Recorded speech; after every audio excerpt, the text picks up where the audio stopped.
Hello, everyone. Welcome back to the T.chelle Show. I am your host, Torrance Marchil, and I hope you all are doing well today. I know I'm doing well today. I'm really excited to be here and talk to you guys today, especially about this topic because it is super, super, super fresh on my mind. I've noticed that like when a topic comes to my mind, it's really best for me to record it right then and there because I have more to offer to the conversation versus like having the topic and then waiting. Because then it's just a little bit harder for me to like get back into that headspace. Like once something is dealt with and checked off the list, I remember things about it that are important, but then I kind of just move on. And then there's usually other issues and things like that. And so I'm learning that when something's fresh on your mind, talk about it then and there so that you have the best perspective about it.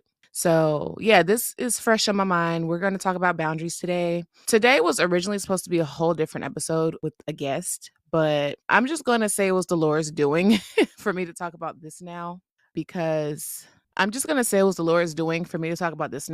it just didn't go as planned. That will probably still happen, but at a later date. So today we're just getting a solo episode with just me today. I hope that's cool with y'all. You know what I'm saying? I think I really have something to offer y'all today. So yeah, today we're talking about boundaries. And the reason why I want to talk about boundaries is because it's super imperative as a believer, as anybody, believer, unbeliever, right? But I think especially as a believer to have boundaries. It's so imperative to have boundaries because that's how you guard your heart. If you don't have boundaries, the enemy sees that as an easy entry point for whatever it is he has against you. You know what I'm saying? So it's like you have to really stay guarded and you have to have the right perspective as well. You have to guard yourself against the enemy for sure because we don't battle against flesh and blood. It's a spiritual battle. But because really at the end of this is really like Satan trying to battle God, right? But God has his ambassadors, Christ, on earth. So just like we're vessels for God, the enemy has vessels that he uses as well. And so sometimes when you're trying to guard yourself against the enemy, you have to guard yourself against the willing participant as well. So we're going to talk about that. Boundaries is something that has been foreign to me for a very long time, okay? Like I'm just now really understanding boundaries and enforcing them and being unapologetic about it, Like I ain't trying to get too much into my childhood and stuff. We talk about that enough. But like I just didn't grow up having boundaries. And I think there are natural boundaries that people, like decent people, understand. And so they don't have to really be spoken. You just know not to do a thing or not to infringe, not to infringe on certain relationships depending on who they are and all of that, right? As a child, a lot of my boundaries were crossed without my permission anyway, right? So I grew up just kind of being used to that. And then also just not being taught boundaries and also not seeing boundaries being modeled to me. It was foreign. Like I didn't even know boundaries was a thing. Seriously, like mind blown, right? Then you get saved, right? So I get saved. I feel like there's a certain level of boundary you have, like, not to do this, not to do, what I'm saying? There are certain boundaries with God, right? Like he doesn't like this, so I'm not going to do this. But then like you as a person, you still need boundaries too. And so what I used to think was like, because when I got saved, I worked in an environment. This was my last in-person job. And so I work with a lot of unsaved people. And so like sometimes it was just a constant battle of just like being in the world and being in God, right? So I was just very vexed there, which is one of the reasons why, I think God wanted me to leave. But in that I developed some friendships with some coworkers. As usual, there were issues there. Look, I don't think that I'm a hard person to be friends with, but I feel like you have to get to know me first. And I feel like that's easier now, like in my life now than before. Like I used to be really extroverted and I'm still very extroverted. So I would make friends really easily, right? But I've always had like, I don't want to say like tests, but like there were certain benchmarks you had to meet in order for me to like commit to you to a certain degree. This has happened like all of my life. I would just be somewhere being myself. Someone would take to me and they would think that we were friends, like closer than we actually were. But in my head, it's just like, yeah, like we cool, you're cool. But like, I don't see you as that important to me. And this sounds so bad. It is bad. And so, but they were thinking everything was cool, right? And then I will start to see bits and pieces of who they are underneath that surface level stuff. Once you failed enough benchmarks, I just stopped talking to you. And so the other person would always be confused. I actually had somebody tell me this at the last job I was at physically. She was like, "You're so weird. Like somebody will think y'all are good, everything's all good, and you just stop talking to them. Like you just don't want to talk to them no more." And they're like, "What did I do?" And it's like it's not nothing that you do that can be fixed. It's a moral issue, or we have different views on something. It's just like how you operate in life. It's not like you deeply offended me per se. It's just like I see what kind of person you are, and that doesn't line up with the kind of person that I am. And so I'm choosing to remove myself from this because in my mind, this was never like that deep anyway. You know what I'm saying? I didn't let it get that deep. I'm not saying that's how you should operate. You know what I'm saying? And I can definitely see other people's point of view. It definitely looks weird. It's a bit confusing. I definitely could have been more vocal. And honestly, before I got saved, like there was that part of like friendships for me, but there was also some like trauma there too because I had mommy issues. So making friends with women was always harder for me than like making friends with males. I don't know, it was just always easier for me to like befriend guys than females. I had close female relationships, but I usually befriended women who were like me. Usually they were like a daddy's girl or just had mommy issues themselves or something like that. It's just like spirits seeing other spirits and just latching on to each other. That's what that was, right? And so once I got saved, right, I didn't have any Christian friends yet. I just worked at this place with these unbelievers, right? And so a lot of them failed my criteria, which honestly was like cool. I wasn't really tripping. Like we worked together, right? But when you develop a friendship and then it kind of falls apart, it makes the work environment awkward. So I've dealt with that. At this time, I was like begging God, like, please give me believer friends, give me Christian friends. Like, I just know it's going to be so much easier because, like, we love you. So it's not even going to be all this. You know what I'm saying? And so he granted my request, right? I met some believers in the area I lived in. And then believers like in other states that I kind of just had like a virtual friendship with. And so I go into it just green, like, like we all believers. So we gonna get along. Like it's cool. You know what I'm saying? Our morals are going to align because like it has to in order for us to serve the same God. You know what I'm saying? To a degree, that's true. And so that's why like I probably will never treat Christian friendships the same way I treated friendships from the past because one, I'm not traumatized anymore. So I'm not saying I have like benchmark tests anymore, but I feel like we still have to be similar in certain ways in order for us to really work, because I don't like being uncomfortable in friendships, right? And so I think that kind of just depends on like how God wants us to work together. We can have that sisterhood, brotherhood, whatever, but like I feel like we have to understand each other's spiritual gifts, also we lack, and just have greater understanding for each other. And, all the things that go with having a friendship, having a deep relationship with anyone. So I go into it green, right? But then I'm like confused because I'm like, I've met these people and we all kind of say we've been searching for Christian friends, but like it's not constant, like I talk to them when I talk to them. I see them when I see them. At that time, I really, really like needed fellowship. I've developed close friendships with certain people in the faith, but things change, life changes, and so your priorities just become a little bit different. That's just what that is. But at one point in time, I felt very annoyed because like those mommy issue things were kind of coming up again. I don't know if this is like a mommy issue thing or if this is just like a me thing, like a personality thing, but like I really don't like being told what to do. And I know that sounds crazy because like I don't like being told what to do from people who don't have the authority to do so. And what I mean by that is like if I have a boss at a job, yeah, I'm going to listen to you. I don't have a problem with that. I'm going to listen to God. I'm going to listen to Jesus, like people of authority. When I have a husband, I'm going to listen to my husband. If I have a teacher, I'm going to listen to my teacher. It's not like I just have an issue with authority.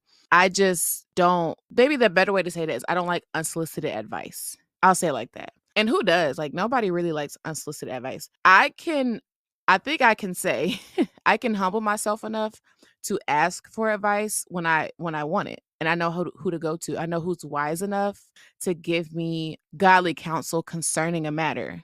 So I know when to go ask a sister or a brother for advice on a thing, but I don't like just unsolicited advice just in my daily life when I didn't ask for it. So I don't need it. I'm just gonna dump it. It's gonna go in one ear and out the other, right? And so, but at that time, a couple years ago, unsolicited advice really, really, really, really got on my nerves. Like, especially when it comes to women. I think I'm a bit more, this probably isn't right? But I've always had deeper relationships with men. So whenever a man gave me unsolicited advice, which is rare because they always understood me enough to know that I didn't like that. So if they gave me unsolicited advice anyway, I knew it was because they saw a deficit somewhere. And so I would usually take heed to what they said a little bit more. Once I pondered it, if it made sense, I took it to God. If it didn't make sense, I'm like, whatever, whatever. But like with women, because I never allowed myself to get that deeply involved with the woman in that way.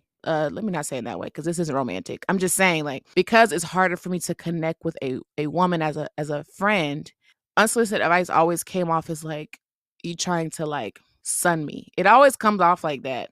I felt like I was experiencing a lot of that at this time. And so I actually called up one of my sisters in Christ about a different thing. I was calling her for a favor.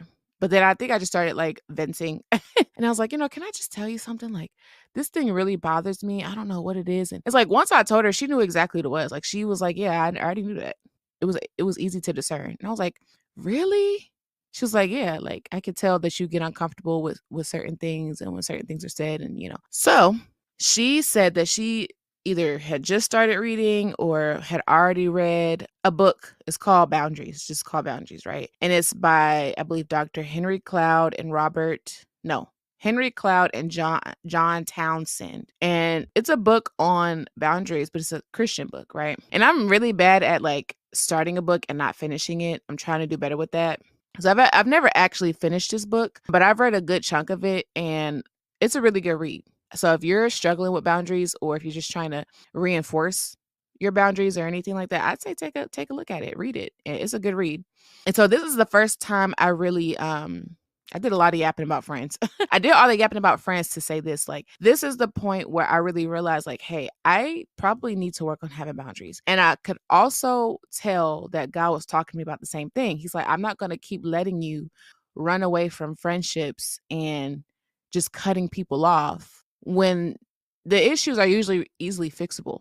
You got to learn boundaries. I'm not going to keep like you did that in the world and I just let it be. I'm not going to let you do that here. You have to speak up for yourself. You have to learn how to speak up for yourself and say when you're uncomfortable and say when you don't like a thing respectfully. You don't got to, like be mean about it, but just speak up for yourself and stick to your develop boundaries and stick to them. And that made me so uncomfortable because I used to have really bad, like people pleaser, codependency type issues. You know what I'm saying? Like I wanted everybody to angle. I mean, yeah, I guess to a certain degree, I wanted everybody to like me. I wanted to just always be agreeable. I never wanted to come off like I was doing too much, So the easiest thing for me was just like not talking to somebody or like talking to somebody very sparingly when I've mentally prepared to do so. And, God don't want us doing that, especially in the body. And I had to learn that like, even in the body, you love everyone with the love of Christ. You know what I'm saying? But you're not going to mesh with everybody. Everybody is not going to be like in your inner court. You're not going to have deep relationships with everybody just because they're believers. Because even though we're all believers, we're all different. We all go through life differently and see life differently. Even believers, like, I think believers can read the Bible and see that people go through things that people have, or they could see a testimony or hear a testimony from someone who was just had a crazy life and got saved and is on fire for God, right? But a lot of these people in real life with people that they know have a hard time like empathizing with people, with believers who've come from that. So like that's probably not somebody that you can really trust with your heart to a certain degree because they're not going to be able to see, like Christ is going to really have to work on them to be able to see, okay, this person has experienced life differently. And though they're whole now, how they experience life still, this is going to affect how they do ministry. That's the way God designed it. You know what I'm saying? So you can't preach to a thing if you've never experienced a thing. I mean, maybe you can, right? From a certain degree, but like, what do I look like going to somebody who been drugged out, preaching to them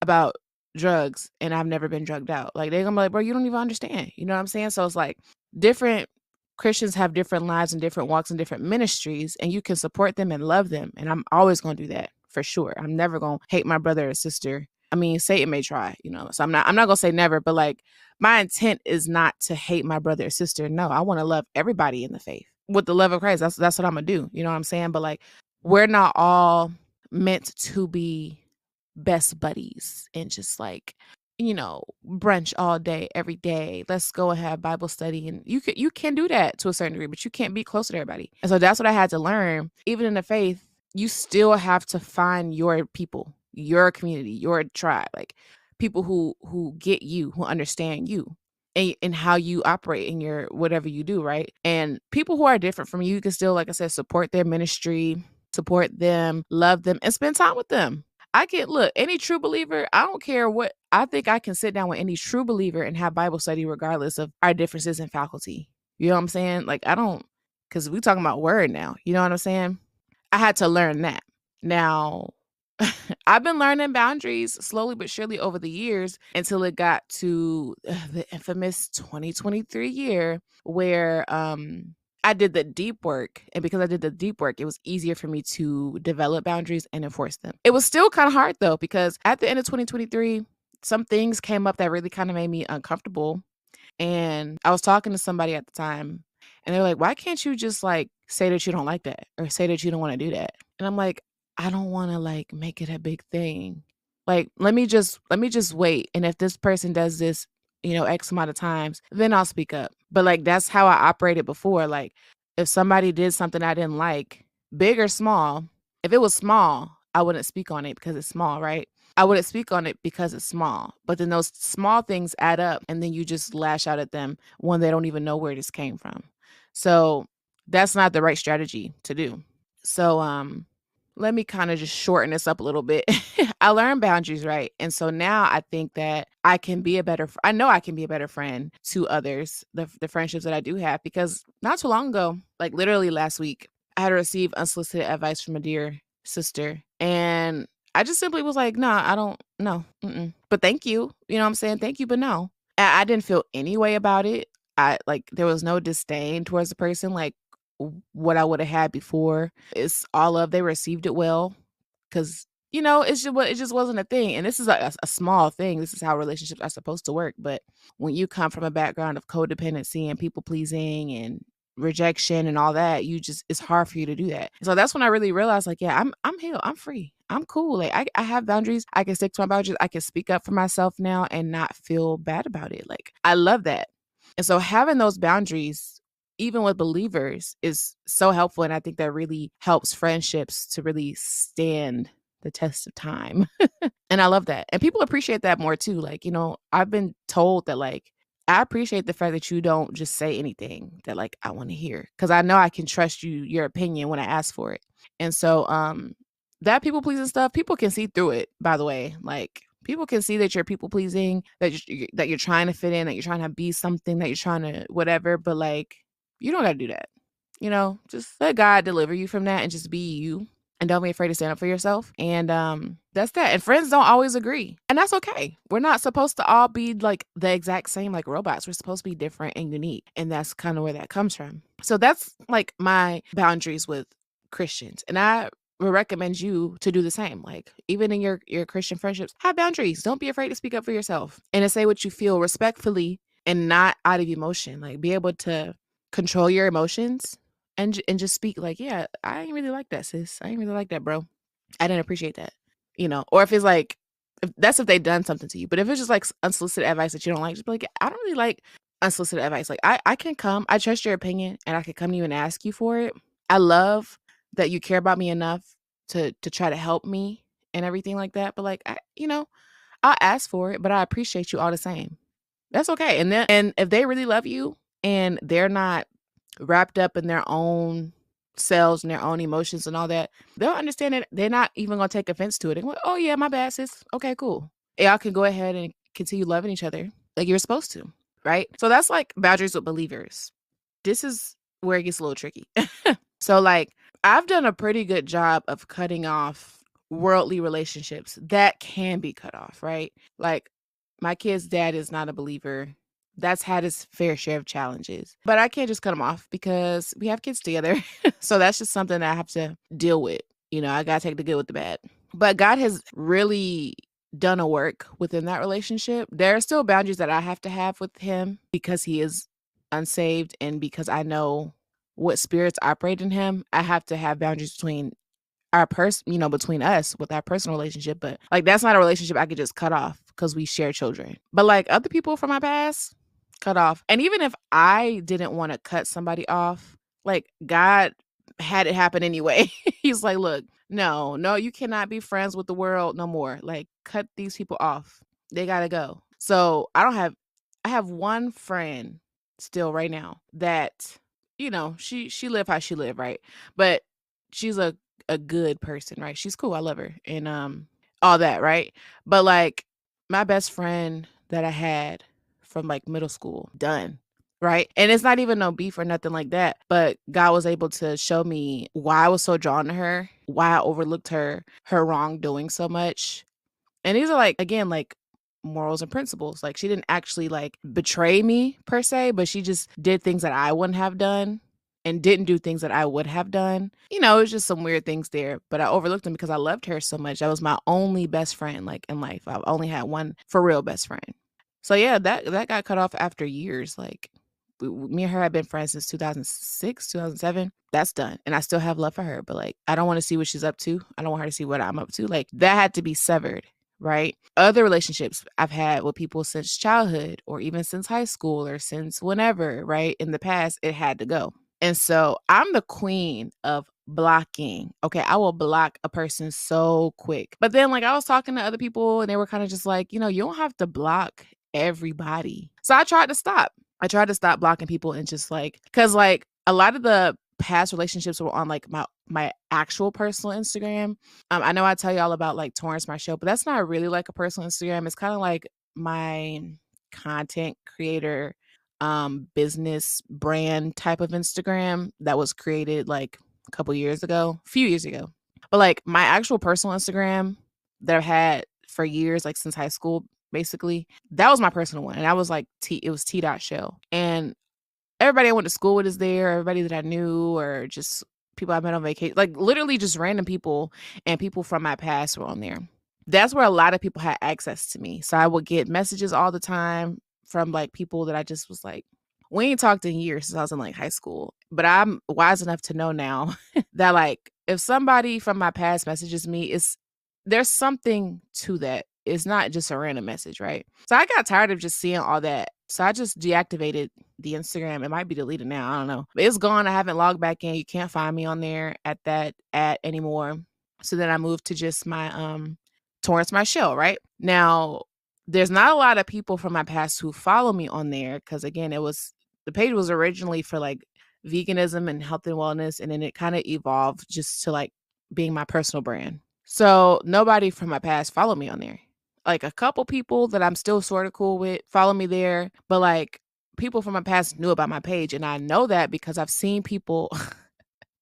People are so funny. I've seen people go over there and lurk because they accidentally will like a post or something. And then you go check it and the like is gone. Like I've seen people lurk on that page. I've also talked to people from my past at some point and they're like, yeah, like I seen that page you got where you do the reels and stuff like, yeah, it look good. Like keep going through that. But they won't follow me there. They won't interact. They just literally look and lurk. Right. So I'm easy to find. I said this on TikTok not too long ago. Like I hate how easy to find I am on social media because I don't want to be found by people in my past or from my past and they find me anyway. So I said all that to say people that I have cut off and ended the relationships with have found me on like that Instagram or my TikTok because they're like the same name. Really those two because those are the only two social medias that I was actively on. And so I really hated it because they would follow me. They would eventually follow me and I'd be like, I really don't like want you to follow me. I also don't want to follow you, but like, whatever. We ain't got to talk. Like it's just a follow, whatever. Right. But then it was like a point. This is the recent stuff, right? They will just pop up at random times. They will do or say a thing that really bothers me. And I'm like, why does that bother me so much? Because it's not like they infringed upon a personal boundary because they don't have my number. They don't have access to me in like real life, right? But it's just the fact that like these people are watching me and like keeping up with me and all these things. And then, eventually the Lord revealed it to me like, yeah, because they're infringing on a spiritual boundary. We don't operate the same. We don't think the same. We don't have the same father.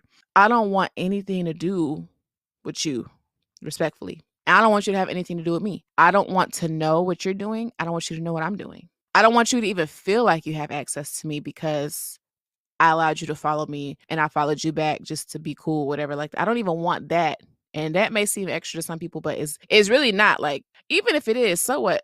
Like, God made me extra. Like, he's already, it's like, the way I view things is not my own viewpoint. It's the vision that God gave me. So, like, I be knowing what I'm talking about. And whenever I go against that viewpoint, I'm always like, dang, see, I should have just went with what I thought at first, or what I saw at first. This person commented on something and it just really bothered my spirit. I gotta be careful with how I say this. My mom called me around the same time too. And these two people in particular really kind of bother me. Sometimes they have the potential to. And I want to preface this by saying I love my mom, and nothing I'm saying here is to dishonor her or speak down to her or anything like that. I love her, period. Okay. But and I walk in forgiveness with her. I don't hold anything from my past against her whatsoever. But I know my mom. And I know what type of person she is. I know what type of time she be on. This is not somebody I talk to on a regular basis. Whenever she calls me, there is an ulterior motive associated with it. So whenever she calls me, I always kind of like, ugh, what now? Because I know it's something. I'm always right. And so she called me randomly. This first time she called me probably since, like, when I'm filming this is July, or recording this is July. I don't think my mom has called me since, like, maybe January, February, maybe March. So we don't talk all the time. We can go months without speaking. So she called me randomly and I'm like, okay. I answer the phone. She does her usual, I'm just checking up on you and all that. Okay, cool. She does what she usually does. But the conversation ends, right? The problem is every time I got off of the phone with my mother, I felt I just felt discombobulated. Like, my spirit just wasn't settled. Yeah, my spirit just wasn't settled. But I had this issue every time I talked to her. So I'm like, whatever she did that got on my nerves, I just was like, it would, I would, if she offended me in any way, I would just quickly forgive her. Or if it was just something that she did that just annoyed me, I would quickly just be like, you know what, it's just, I would get control of myself, right? But I'm like, why do I keep feeling like this every time we talk? Like, it's not unforgiveness because it's not nothing to do with the past. It's literally what just happened on the phone. So I couldn't understand, right?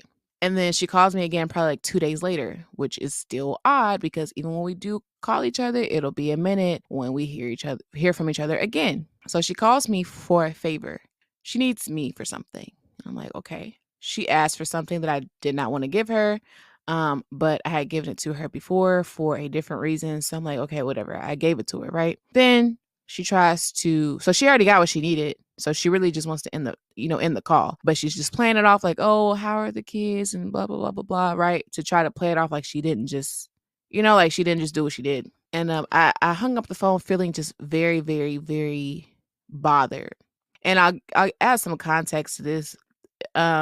It wasn't even necessarily what she asked for. I mean, it was partially that, but it was the fact that she asked me for anything at all because because I was at a very, very, very low point at the beginning of this year, in the last year, beginning of this year. So I say really like all winter from December to March, I was really, really, really down bad. Right. And so, there was no help. The Lord made no provision intentionally. Right. And then I just get the idea. I'm guessing it was God telling me, like, call your mom and ask for help. And so I'm like, why would I do that? I don't ask my mom for help.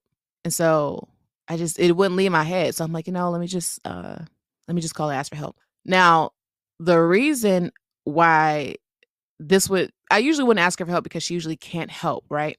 But she's I guess married now. I don't know. She's with this man now who was kind of like throwing money at me, like, if you come down here, like, you're not gonna have to worry about nothing, and just basically saying like he got it like that. He can't wait to spend some money on me and the kids, right?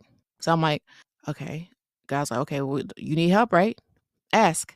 And I was like, all right, I'm gonna humble myself enough to ask for help. Me asking for help will also have to put her in my business, which is something I don't like. I don't like my mom in my business, right? So I call her, ask for help. She can't help.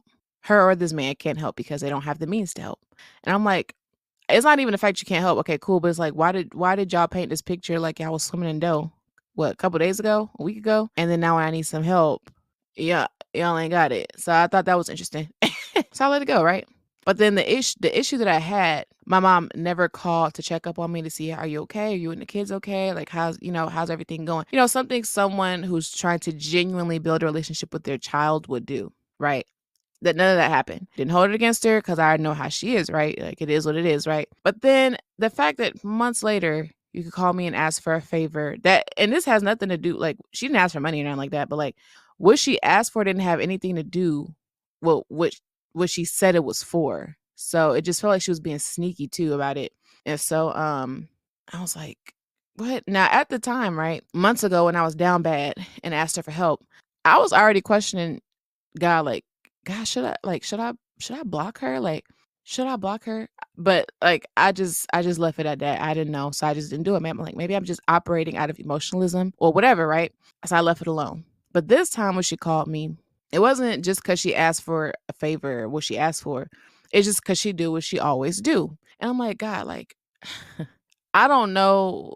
I don't know how I'm supposed to, because when I originally thought that I should block her, I'm like, maybe I could just have a relationship with her with boundaries. But like, even with boundaries, it just wasn't good for me at all. And so I'm like, God, like, all right, like, can I cut? Do I have your permission to cut this off? Like, would this be operating in unforgiveness? Even though I wouldn't see it as that, my heart. So would this be me operating in unforgiveness, or what would it be? So I prayed about it, and shortly after, I got my answer.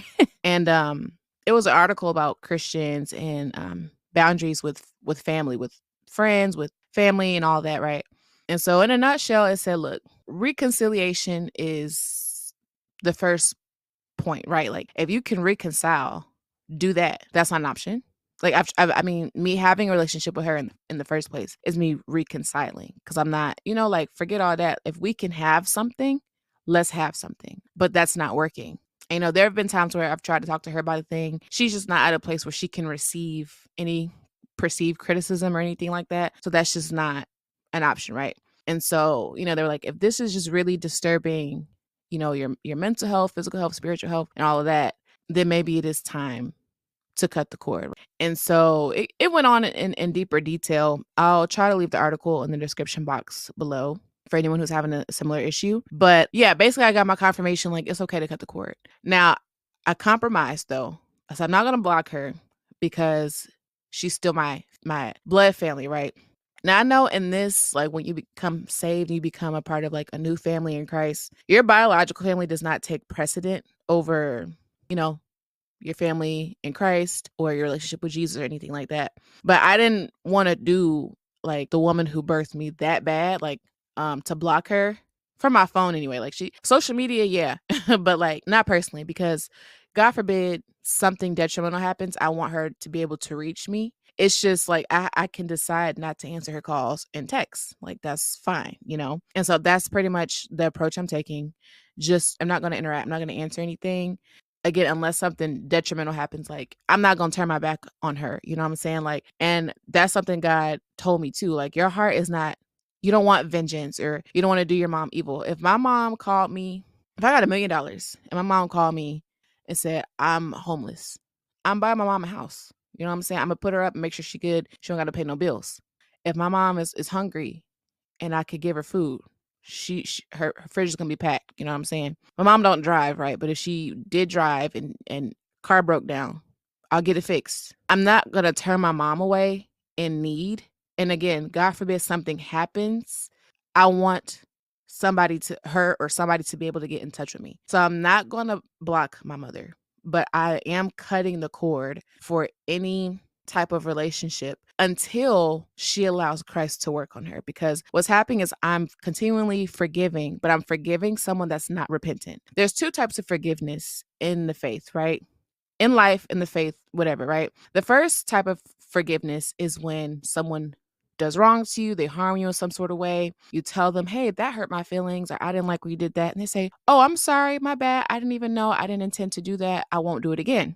They're repentant. They're actually sorry about it. You let it go. You forgive. You go on about your life. You continue a relationship and, do whatever you got to do. The other type of forgiveness is forgiveness of someone who's not sorry.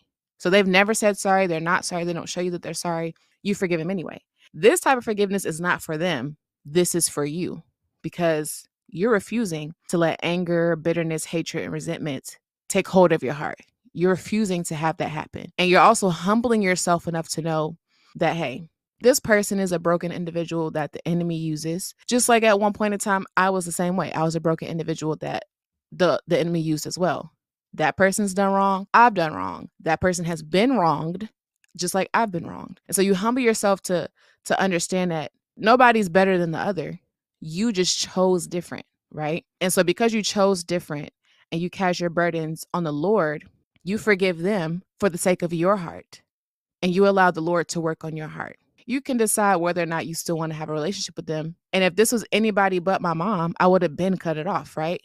But because this was my mom, I was conflicted because I knew if I had cut her off prior to this point, I would not have had peace about it because I didn't receive confirmation from the Lord. And I never want to be operating in emotionalism. I want to make sound decisions that are supported by the Lord. So the issue is, though, when you are continually forgiving someone who is not repentant, but you choose to keep a relationship with them, you're only hurting yourself. It's like you're putting the Band-Aid on and allowing them to rip it off again and putting it back on and allowing them to rip it off again. It's not good for your heart. And that's how it's feeling. It wasn't good for my heart. Every time she called me, I knew the conversation was going to be something. And every time it was exactly that. And every time I got off the phone, I always felt completely different. I had no peace when prior to the call, I was in perfect peace. And in this season, that's exactly what it is. I've had perfect peace. And so these people, like the person who popped up on my TikTok and my Instagram and all that, and my mom, all these people popping up around the same time, this is the most peaceful, happiest I've ever been in life. I'm okay. I got to up the ante. I've been guarding my heart, but I have to allow no access for the devil. None whatsoever. So that person on TikTok, I blocked them as I had to cut the cord with a lot of people even deeper. Like these are people that I don't even talk to like that, but it's like, you can't even give the enemy an inch. You give the enemy an inch, he's going to go the whole mile for real. Like, and so that's why I'm like, I knew what I was doing before. When I was on a blocking spree before, I should have just kept that up because I knew I was on to something. I knew what I was doing. Yeah. I just want to encourage anybody who's going through the same thing. If you have toxic family members in your life that you don't have to interact with, because currently I'm still dealing with a toxic family member, but I don't have a choice but to deal with this person. So I'll talk about that probably next season. Maybe we'll see. But if you're dealing with toxic friends or family members, anybody in the workplace or anything like that, cut it off. Like, take it to God, pray about it, obviously. But don't feel bad for having boundaries and guarding your heart, protecting your heart. You have to do that. You are a believer. You have to do that. You have to guard your heart. So consult God about it. Cut them off. If these people are not repentant and legitimately trying to be better in their own strength or with the grace of God, if they're who they are and they take pride in being who they are, cut it off for your protection. Because if you keep walking around wounded and stuck in that, you can't do the things of God. You have to be whole and healed, and you have to allow the peace of Christ to consume you so that you can be good enough in a good enough head space, heart space, and spiritual space to do the things of God. And so that's another thing too. Like, understand personal boundaries, but understand there are spiritual boundaries as well. And if the devil will infiltrate your spiritual boundaries. So just be careful. Be careful. Don't be paranoid, but be watchful, be vigilant, and guard your heart. Have boundaries with believers as well. Have boundaries with everybody in your life. Everybody has boundaries. Respect others and command respect for yours too. That's how we do this thing. This is how we live our life. There may be exceptions to certain boundaries, you know what I'm saying? God will lead you on that. For example, if somebody needs to stay with you, you don't really want them to, but God commands you to, that's just something that you have to adhere to, right? So there's going to be exceptions, maybe spiritual exceptions according to the Lord, but be wise, be vigilant, have boundaries, and be unapologetic about your boundaries, and respect others' boundaries is just like you want them to respect yours as well. And when it comes to that family stuff, do not let the enemy bind you up with like, oh, but they're your family. Blood is thicker than water. Oh, but I have to honor my mother, my father. Look, you can honor your mother and your father, walk in forgiveness, and still be righteous without having a relationship with them. There are believers who've had to cut off children because they're wayward and they can't coexist. This happens. This is a part of life. This is a part of our walk. No one can supersede your relationship with Christ. And so because of that, sometimes you're going to have to cut off people that you love deeply. but you do it from a place of, I love them, but I have to love them from a distance. Don't do it from a place of, oh, I hate them and how can they do? Don't do it from a place of victimhood.